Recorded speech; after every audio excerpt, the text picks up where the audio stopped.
En 2016, 4 amis ont décidé de s'aventurer dans une partie très rude de la Russie et d'y louer un chalet afin d'y passer la nuit. Sauf que sans le savoir, dehors et tapis dans l'ombre, quelque chose les observait. Et ce quelque chose, c'est...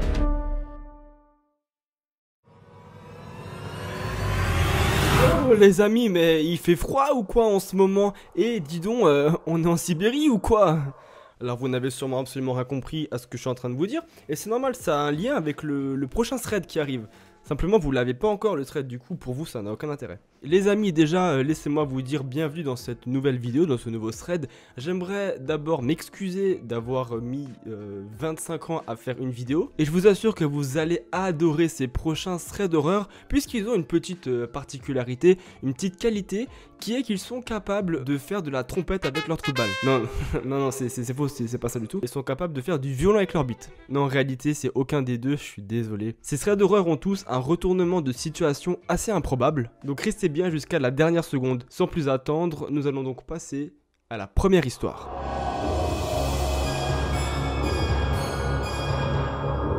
La première histoire est celle de Colin. Alors déjà, Colin, c'est un mec. Et Colin, il veut vivre en Russie. Alors la Russie que vous connaissez actuellement, c'est ça.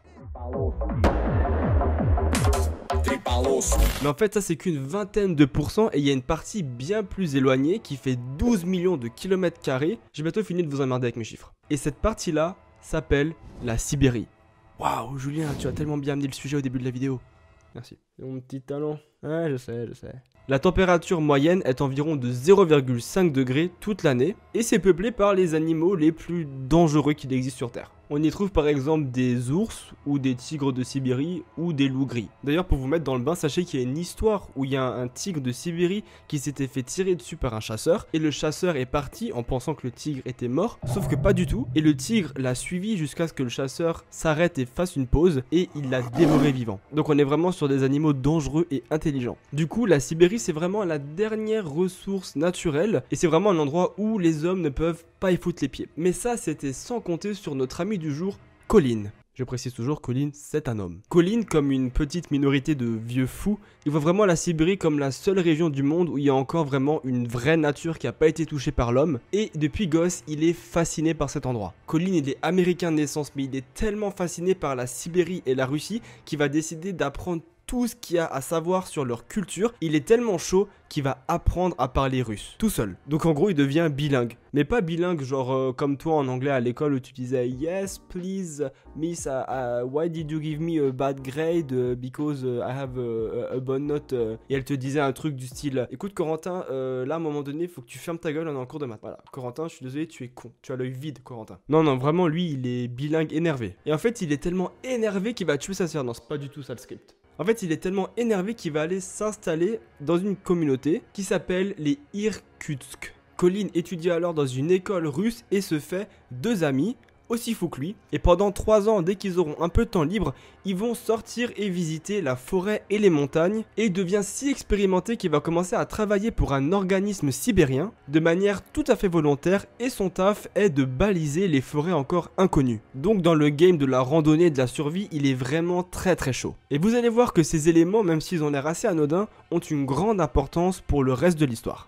Un jour, accompagné de ses 2 amis, Dagbov et Matushka, c'est pas du tout ça leur nom, ils décident d'aller au Love Peak. C'est une colline où tu peux y faire de l'escalade, mais ça a rien à voir avec la dangerosité habituelle de leurs expéditions. Là, l'ascension est ultra tranquille, c'est balisé, c'est encadré, bref, pour des pros comme eux, il devrait y avoir aucun problème, normalement. Mais malgré ça, il faut pas qu'ils oublient qu'ils sont en Sibérie, ça reste très dangereux. Et du coup, pour assurer une sécurité maximale, ils vont louer un petit chalet à côté du Love Peak afin de pouvoir y rester durant la nuit. Le chalet en question, il est tout petit. Il y a vraiment juste le strict nécessaire et de quoi se protéger des éléments et des animaux durant la nuit. En fait, il est tellement rudimentaire qu'il y a les toilettes à l'extérieur du chalet. Donc autant te dire que si tu fais pas gaffe, t'as un pénis, tu reviens avec un Mr Freeze. Arrivé au chalet, tout le monde décide de préparer leurs affaires pour le lendemain. Ils passent une très bonne soirée et vers environ 2 h du matin, tout le monde va se coucher puisqu'ils ont prévu d'attaquer le Love Peak à 7 h pétantes. Ce qui les oblige à se lever à 5 h du mat histoire de finir de préparer le matos et de se rendre au Love Peak. Et je vous dis qu'avec 3 heures de sommeil là, au réveil, il risque d'avoir du caca dans les yeux. Comme ça. Je suis vraiment un enfant. À 5 h du matin, le réveil sonne comme prévu.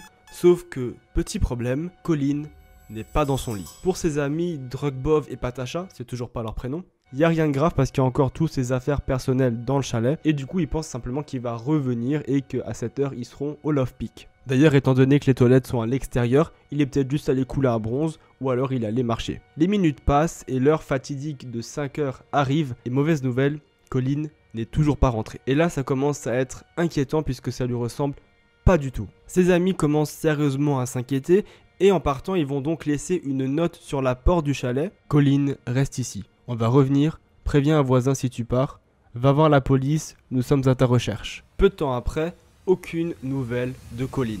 Là ça commence sérieusement à inquiéter tout le monde et la police ainsi que ses amis se mettent à sa recherche. De gros moyens sont alors mis en place pour le retrouver, sauf qu'il n'y a rien à faire, Colin est introuvable. Nous sommes à présent à 8 jours après la disparition de Colin et l'affaire qui piétine jusqu'à maintenant va prendre un tournant terrifiant. À environ 2 km du chalet, un groupe de volontaires qui étaient à la recherche de Colin s'avance dans une clairière et y voit un amas de buissons. Et c'est sous ces buissons qu'ils y remarquent une forme assez étrange. Ils s'en approchent alors et y trouvent le corps de Colin sans vie. Son corps est dans une position très étrange et ses poignets sont lacérés comme si quelqu'un l'avait retenu de se défendre ou l'avait attaché. Il a des lacérations un peu partout sur le corps, ses habits de montagne sont déchirés et fait étrange, Colin ne porte pas de chaussettes. Ça peut paraître anodin, mais il faut savoir que Colin, quelques mois avant de commencer l'ascension du Love Peak, il a fait une opération chirurgicale aux 2 chevilles. Et ses cicatrices ainsi que ses plaies étaient encore assez fraîches, ce qui veut dire que pour lui il était impossible de marcher sans chaussettes, puisque le contact du tissu des chaussures avec ses plaies lui faisait extrêmement mal. Et les médecins n'ont pas fini d'être intrigués, puisque lorsqu'ils autopsient le corps de Colin, ils remarquent que ses blessures sont encore fraîches. En gros pour eux, Colin s'est battu très récemment, sauf que ça pose un problème de temporalité monstre, puisque ça fait 8 jours qu'il est recherché, et donc comment on a pu le retrouver seulement maintenant? Surtout que je vous rappelle qu'il est seulement à 2 km du chalet. Étant donné que son corps a été retrouvé en Russie, ce sont les Russes qui vont s'occuper de l'affaire et celle-ci va être bouclée à une vitesse faramineuse. En gros, en quelques jours, le verdict c'est qu'il a marché dans la neige, il est mort d'hypothermie et il était sous drogue. Sauf que cette réponse, elle plaît pas du tout à sa famille en Amérique parce que ça concorde pas du tout avec qui était Colin. Premièrement, Colin ne se droguait pas et surtout, c'était un putain d'expert. Il était capable de baliser des chemins entiers et ce sans même connaître le terrain. Donc comment il aurait pu faire une erreur aussi bête qui est de se perdre à côté d'un chalet qu'il fréquente assez fréquemment. Et surtout, il est bien trop expérimenté pour se laisser mourir d'hypothermie. Ça, plus aussi le fait qu'il ait marché sans ses chaussettes, c'est quand même assez important dans cette histoire parce que je vous le rappelle, il ne peut pas marcher sans chaussettes. Il ne reste alors qu'une seule solution pour la famille de Colin qui est d'engager un laboratoire américain privé. Ceux-ci vont alors rapatrier la dépouille de Colin et après plusieurs analyses, ils vont faire une découverte qui va remuer tout le monde. Déjà, effectivement, il y avait du THC dans son corps. Le THC, du coup, c'est la molécule liée au cannabis qui se retrouve dans votre sang quand vous en consommez. Sauf que la quantité qu'ils ont trouvée de THC, elle est tellement faible que c'est un truc qu'il avait dû fumer genre 2-3 semaines avant de commencer l'ascension du Love Peak. Autrement dit, ça n'avait plus aucun effet sur lui et c'est impossible que ça ait pu l'induire en erreur cette journée-là. Autre fait assez glaçant, il est quasiment sûr à 100% que Colin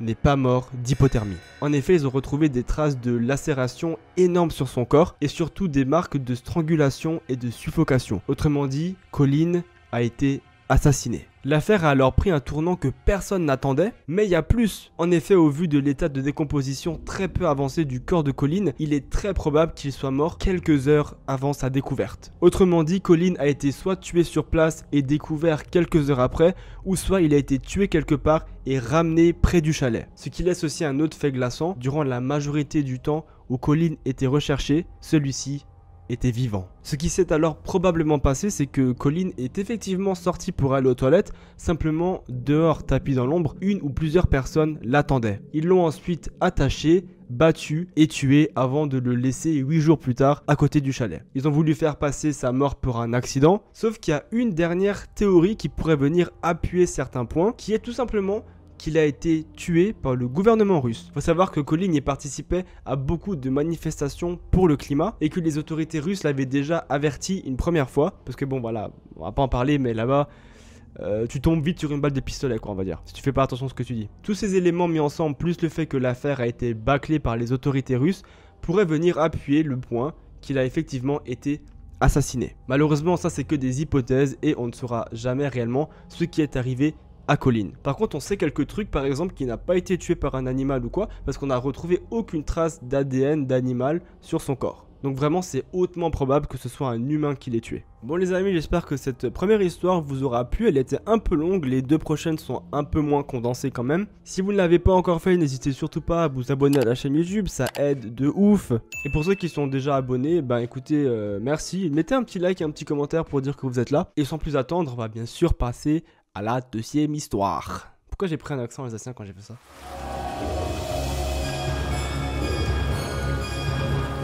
Pour cette deuxième histoire, les amis, je vous amène dans la famille Barber. Et dans cette famille, nous avons le père, Michael, la mère, Elizabeth, et leurs 3 filles. Faut savoir que c'est une famille qui vit pas sur l'or. Par contre, c'est une famille très chaleureuse. Ils s'aiment beaucoup entre eux. Et Michael ainsi que Elizabeth sont tous les deux des artistes. Chacun dans leur domaine. Lui, il fabrique des jouets et elle est coiffeuse. Et c'est pour ça qu'ils veulent absolument transmettre à leurs 3 filles l'amour de l'art. Et donc, chacune d'entre elles a son petit côté artistique. Il y en a une qui est très bonne en chant. La deuxième, elle est très bonne en flûte. Et la troisième, qui est du coup la personnage principale de cette histoire, est très bonne en danse.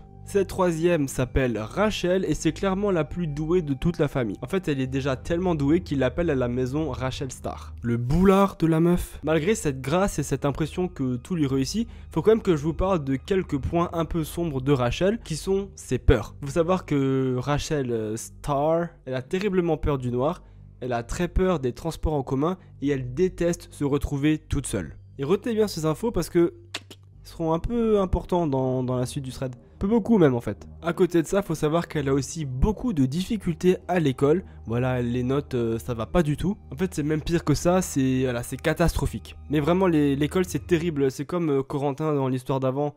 Vous vous rappelez l'anglais, l'œil vide. Écoute Corentin, là à un moment donné, il faut que tu fermes ta gueule, on est en cours de maths. Voilà, Corentin, je suis désolé, tu es con. Tu as l'œil vide, Corentin. Et donc, suite à ses problèmes scolaires, elle tombe malheureusement en dépression. Et ses parents, en voyant ça, décident, comme des parents géniaux que nous n'avons pas, nous, dans notre propre famille. J'allais dire notre propre famille, mais j'ai toussé en même temps. Et ses parents décident donc de la sortir de son école actuelle et de l'inscrire dans une école spécialisée pour la danse. L'école en question s'appelle la Dynamo Dance Factory. En gros, c'est une super école de danse où elle va pouvoir danser, je suppose, toute la journée. Elle va aussi se faire beaucoup d'amis et elle va même rencontrer son premier petit ami. Mais le cauchemar va rapidement commencer puisque le 1er mai 1999, Rachel est amenée à la gare par son père afin de se rendre à la Dynamo Dance Factory, motherfucker, où elle se rendra pour passer la journée. Et le soir, lorsqu'il vient la chercher, il attend son train et malheureusement, lorsque celui-ci arrive, les passagers descendent, mais pas sa fille. Il se dit alors qu'elle est peut-être juste en retard et qu'elle a raté son train. Il attend donc le prochain train et encore une fois, pas de traces de Rachel. Il attend encore quelques trains et lorsqu'il se rend compte que Rachel n'en sort pas, il appelle sa mère Elisabeth. Est-ce que Elisabeth elle est avec toi? Ce à quoi sa mère lui répond non, elle est censée être avec toi. À ce moment-là, tous les deux savent qu'il y a un gros problème, il y a quelque chose qui va pas. Pour la simple et bonne raison que, rappelez-vous, Rachel elle a peur du noir, elle a peur d'être toute seule, elle a peur des transports en commun et surtout ça lui ressemble pas du tout d'être en retard sans prévenir. Il contacte directement le petit ami de Rachel qui malheureusement va leur annoncer une mauvaise nouvelle. Celui-ci ne l'a pas vu non plus de toute la journée et n'a pas de nouvelles depuis le matin. Il leur donne tout de même une information assez capitale puisqu'il leur apprend qu'il était avec elle avant d'aller en cours ce matin et qu'ils sont allés dans une boutique de chaussures et qu'elle voulait acheter des bottes bleues. Et là, Elisabeth, c'est pas inconnu ce qu'il est en train de lui dire. Tout simplement parce que quelques jours auparavant, elle était déjà avec sa fille dans ce même magasin et elle lui avait demandé de lui acheter ses bottes bleues. Sauf que sa mère lui avait dit malheureusement qu'ils n'avaient pas assez d'argent, que ça allait pas être possible. Sauf que son petit ami annonce à ses parents qu'elle était sur le point de les acheter. Donc du coup, avec quel argent Rachel comptait acheter ses chaussures? Du coup, Elisabeth, elle comprend pas et elle demande avec quel argent Rachel elle comptait acheter ses chaussures. Et bien c'est là que son petit ami nous révèle quelque chose d'assez intriguant. En effet, Rachel aurait trouvé un job secret. Elle a voulu en parler à personne, mais elle a simplement dit à son petit ami que grâce à ce petit travail, elle va enfin pouvoir s'acheter ses bottes bleues. Ce métier, elle a décidé de le garder secret, elle a simplement dit que c'était rien d'illégal. La police se mêle très rapidement de l'affaire Malheureusement, ils ne peuvent rien faire à ce moment-là parce que ça fait pas assez longtemps qu'elle est portée disparue. En gros, il y a un minimum d'heures à attendre avant de pouvoir considérer quelqu'un comme disparu. Et elle, ça fait vraiment moins de 24 heures, donc malheureusement, ils doivent attendre. Les parents de Rachel sont dépités, ils s'inquiètent pour leur fille et son petit ami va les appeler et vous allez voir que ça va pas aller en s'arrangeant. En effet, il les contacte parce qu'il vient de se souvenir de quelque chose, c'est que le métier secret de Rachel se faisait en partenariat avec NordVPN. Il y a le lien en description de la vidéo. Il y a vraiment un lien en description de la vidéo, mais c'est pas ça dans l'histoire. Donc ce métier secret se faisait avec une vieille connaissance dont elle n'a pas donné de prénom. Michael et Elizabeth décident donc de contacter tous les amis de Rachel pour savoir ce que c'est ce fameux projet secret, mais le mystère s'épaissit encore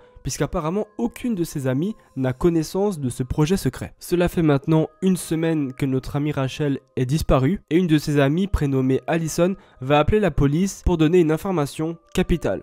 En effet, elle vient de se souvenir que la nuit où elle a disparu, elle a vu Rachel accompagnée d'une deuxième fille monter dans le train en direction de chez elle, sauf que lorsqu'il fallait descendre à l'arrêt du coup pour rejoindre son père, elle n'est pas descendue et elle est partie dans la direction opposée de sa maison. La police intriguée demande alors de faire un portrait robot de cette personne. La police décide alors d'éplucher le registre des appels de la famille Barber et ils vont tomber sur deux appels très étranges. Il s'agit de deux appels émis par un numéro privé et ils ont tous les deux eu lieu la veille de la disparition de Rachel. Et ce numéro privé va vite remonter à une jeune fille nommée Caroline Robertson. Et effectivement, elle ressemble pas mal au portrait robot que la police avait fait. Bon, là on a l'adresse de Caroline, on sait où elle habite, donc la police va s'y rendre et vous vous dites que tout va rentrer dans l'ordre. On va les retrouver toutes les deux en train de manger une bonne pizza à la maison. Sauf que malgré le bruit que font les agents devant leur porte et les cris de la police qui demandent à Caroline de sortir, la maison semble totalement déserte. Ils appellent alors le propriétaire et demandent une seconde clé et lorsqu'ils essaient d'ouvrir la porte, ça marche pas. En effet, il y a un deuxième loquet derrière de protection, ce qui fait que la police ne peut pas entrer chez Caroline. Les pompiers sont alors appelés pour passer par une fenêtre qui était restée ouverte et lorsque le pompier arrive à cette fenêtre, il entre dans la chambre et à première vue, elle est complètement vide. Sauf que là, en avançant un peu, il se rend compte qu'il y a une personne à terre et cette personne, c'est Caroline Robertson. Elle respire encore, mais par contre, elle est inconsciente. On décide d'urgence de l'évacuer et de l'amener à l'hôpital et en rentrant dans la maison, la police la retrouve sans dessus-dessous. Il y a des cartons partout, du scotch, et on a limite l'impression que Caroline s'apprêtait à déménager. Et malheureusement, aucune trace de Rachel. Ça rend fou un peu cette histoire parce qu'en fait, on a tout ce qu'il faut pour retrouver Rachel, et pourtant, même avec toutes ces informations mis bout à bout, on ne sait pas où elle est. Et finalement, cette réponse, c'est Caroline elle-même qui nous la donnera lorsqu'elle va se réveiller à l'hôpital. En effet, la police va lui poser quelques questions, notamment, sais-tu où est Rachel? Ce à quoi elle répondra, oui, je sais exactement où elle est. Et vous allez voir les amis que c'est une histoire de dingue. Et pour tout comprendre, il faut remonter quelques mois auparavant. À ce moment-là, Caroline appelle Rachel, une vieille connaissance, et lui propose de participer à une expérience. Elle lui dit qu'elle est en train de faire une étude sur la psychologie humaine et que si Rachel est partante, elle aimerait l'engager pour conduire des tests psychologiques sur elle. Ces tests seront rémunérés 100 $.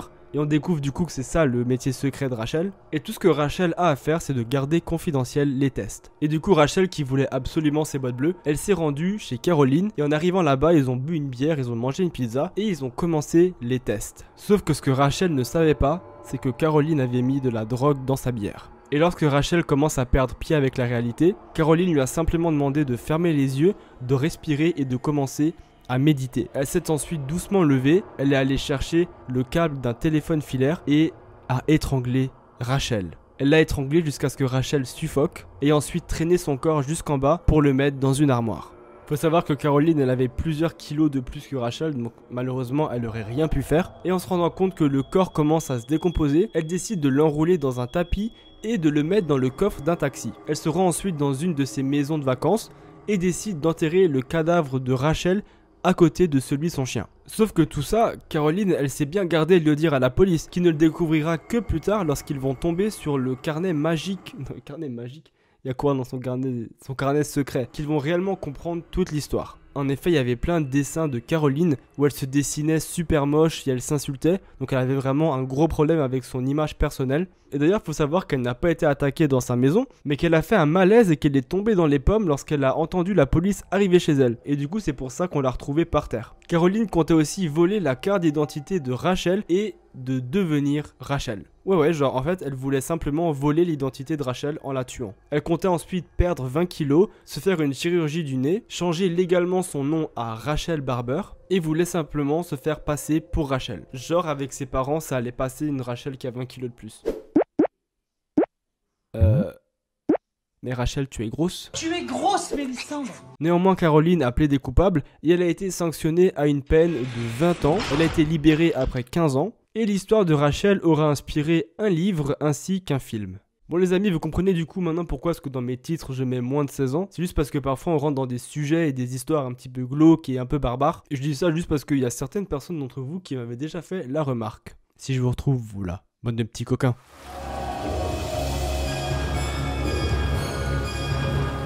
Bon les amis, on va finir avec la dernière histoire qui est une histoire qui a été trouvée sur Reddit, sur le thread Reddit Let's Not Meet. Ça fait longtemps d'ailleurs parce que les autres histoires je les trouve plutôt sur internet, genre des trucs true crime en anglais et tout. Mais celui-là on est vraiment reparti aux bases fondamentaux du thread horreur. Et encore une fois, il faut rester jusqu'à la fin parce que c'est là que le retournement de situation arrive et c'est vraiment ce que je préfère dans mes histoires. Ouais, je m'auto-suce là. Ces événements se sont produits en 2016 et ont duré sur plusieurs mois. Et tout a commencé lorsque Julie ainsi que sa famille emménagent dans un appartement qu'ils surnomment l'appartement du diable. Je pense que le nom ils l'ont trouvé bien après avoir vécu l'histoire. Sinon très très mauvais choix en termes de nom pour l'appartement, surtout en termes de revente immobilière. Voilà, je suis là pour vous donner des conseils moi. Je suis agent immobilier freelance amateur. Julie, elle a une sœur et c'est avec celle-ci qu'elle va passer au travers de toute cette horrible histoire. Faut savoir qu'elles adorent l'overboard, apparemment c'est une passion maintenant, les jeunes d'aujourd'hui je ne les comprends plus. Et que c'est avec ce moyen de locomotion assez spécial qu'elles vont tomber sur une autre jeune fille qui a le même âge qu'elle, qui s'appelle Savannah. Savannah, Julie et sa sœur deviennent très vite de très bonnes amies, et une nuit lorsqu'elles étaient restées dehors, elles remarquent qu'il y a une lumière qui clignote dans un appartement, et elles commencent alors à se raconter des histoires d'horreur. Elles vont ensuite sur la chaîne Julano, elles s'abonnent, elles laissent un like, un commentaire, et elles regardent cette vidéo, qui est une vidéo où je suis dans un hôtel, les dégueulasses pire hôtel du monde, et il y a même une merde dans l'hôtel. Il n'y a pas beaucoup de gens qui l'ont vu, foncez la voir, elle est incroyable la vidéo. Et après avoir fait ça, bien sûr, elles reviennent dans le thread d'horreur et elles se racontent des histoires d'horreur qu'elles inventent. Julie nous explique directement qu'elle ne croit pas spécialement aux fantômes et que les histoires qu'elle va raconter dans le thread sont à prendre de façon hyperbolique. C'est le vrai mot qu'elle a employé. Julie, royalement, tu nous fais chier avec tes expressions là. Hyperbole, machin. Elle décide du coup de jouer avec cette lumière qui clignote, comme quoi on peut jouer avec tout et n'importe quoi. Elle commence alors à faire un système de oui-non pour parler avec un soi-disant esprit qui ferait clignoter la lumière. Bref, elle s'amuse juste comme des gosses, sauf que Savannah, elle a l'air d'y croire un peu plus que les autres. D'ailleurs, pour ce système de oui-non avec l'éclairage, il y a sûrement un nom scientifique pour ça, mais Julie n'a pas daigné de nous le dire dans le thread. Et c'est le lendemain matin que ça va réellement commencer à partir en couillasse. Savannah court en direction de Julie et sa sœur pour leur annoncer que elle a parlé avec l'esprit. Au début, Julie, elle demande quel esprit. Et elle leur explique que le soir, après avoir joué avec la lumière qui clignote, Savannah était en fait revenue en bas et avait commencé à discuter dans la rue avec cette lumière et qu'elle avait rencontré un esprit. Elle lui explique aussi que cet esprit s'appelle Kiran et que Kiran signifie lumière et donc que ça explique pourquoi il utilise la lumière pour communiquer. Alors déjà tu sauras que non, Kiran ça veut dire celui ou celle qui a les cheveux noirs et c'est pas Julie qui dira le contraire parce que Julie t'en sais rien du tout. Alors, intelligent le petit Julano quoi. À ce moment-là, Julie et sa sœur, elles comprennent que Savannah, elle fait pas semblant et qu'elle croit délibérément aux fantômes et qu'il faut pas trop la pousser avec ce genre de sujet de peur qu'elle commence à discuter avec toutes les ampoules du quartier. Sauf que Julie, au lieu d'arrêter de parler de fantômes, elle se rappelle que sa tante lui avait donné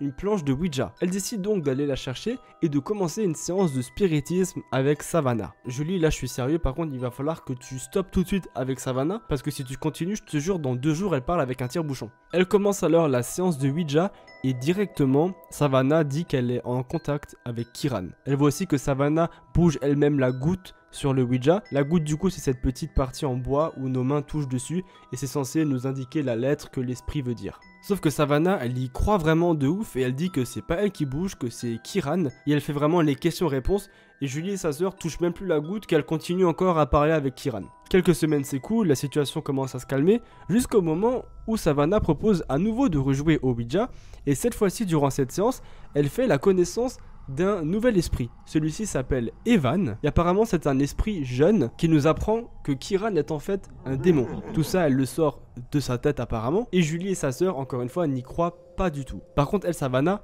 elle est à fond dedans, et pour elle, il y a vraiment Evan qui est avec eux et qui leur parle. Elle nous explique aussi que Evan est prisonnier d'un démon qui s'appelle Kiran, mais qu'il veille sur tout le monde et qu'il protège Julie, sa sœur, ainsi que Savannah. Bon là, Julie, elle nous dit qu'elle sait pas du tout quoi faire. Elle voit que Savannah est vraiment en train de pousser le délire beaucoup trop loin, et vous allez voir, c'est pas fini. En effet, le lendemain matin, Savannah vient voir Julie toute excitée et lui dit qu'elle a un nouveau petit ami. Julie est très contente pour elle, jusqu'à ce qu'elle apprenne que le nom de ce petit ami, c'est Evan. Savannah lui explique alors que durant la nuit, le fantôme d'Evan serait venu dans sa chambre, l'aurait déshabillé et qu'il serait allé en date dans ses rêves. Julie là, elle commence vraiment à penser que Savannah elle est folle et qu'elle pète les plombs, qui est sûrement très probablement le cas. Et elle dit aussi qu'elle sent les baisers de Evan dans ses rêves et qu'elle entend sa voix dans sa chambre. Julie, même si elle sait que c'est impossible, ne peut pas s'empêcher d'être mal à l'aise et Savannah commence vraiment à avoir un comportement très flippant. En effet, quand elles marchent ensemble dans la rue, elle garde sa main ouverte et elle dit que c'est pour tenir celle d'Evan. Et parfois pendant un blanc, elle rigole toute seule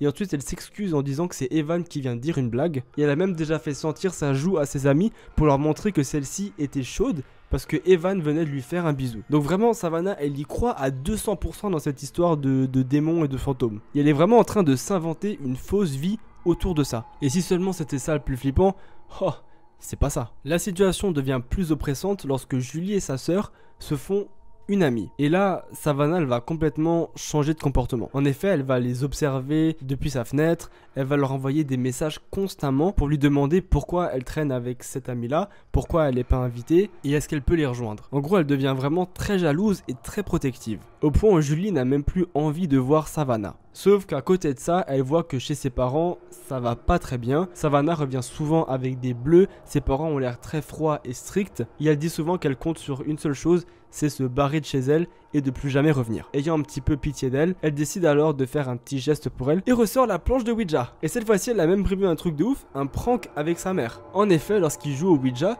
elle appelle sa mère, la met sur haut-parleur et celle-ci commence à jouer des sons genre un peu horreur et tout. Et elle va même aller jusqu'à lancer une banane du balcon pour faire flipper Savannah. Et ensuite lui expliquer que c'est une blague et du coup que les fantômes ça n'existe pas. Sauf que c'est pas du tout ça qui va arriver. Pour Savannah, ce qui vient de se passer, c'est simplement l'apparition d'un démon. En effet, elle lui explique que c'est pas sa mère qui était au bout du fil, mais que c'était vraiment une entité et que la banane qui est tombée, elle est jaune parce que le jaune c'est la couleur du démon. Donc là, clairement, le prank a mal tourné. Et c'est vraiment à ce moment-là que Julie va décider de couper contact avec Savannah. Et mon Dieu, qu'elle a bien fait.